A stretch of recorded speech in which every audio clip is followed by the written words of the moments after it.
Others are entitled to disagree. I personally am very focused on the current needs of New Zealand families. Question number 9, Barbara Kuriger.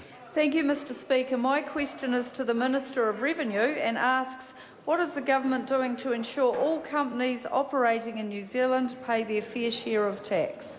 The Honourable Judith Mr Collins. Speaker, last week the Minister of Finance and I released 3 consultation papers proposing new measures to strengthen New Zealand's rules for taxing large multinationals. Our broad-based low-rate tax system works very well for New Zealand overall, but it's important to keep it evolving. New Zealand salary and wage earners don't get to structure their arrangements to avoid paying tax, and nor should big multinational companies. And this is about making sure all companies operating in New Zealand pay their fair share. Supplementary.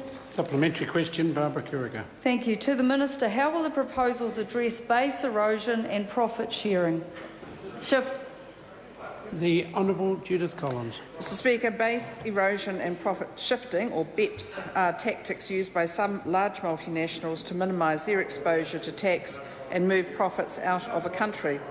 The proposals released last week are in line with recommendations from the OECD's BEPS project, which has developed best practice measures for the global response to BEPS. We've taken a strong but measured approach, which prioritises the specific problems that Inland Revenue has actually observed in its investigations of multinationals.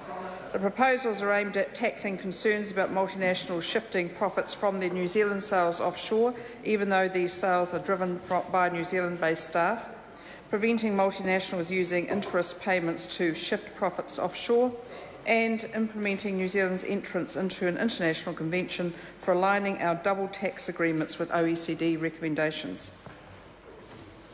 Question number 10, Eugenia Sage.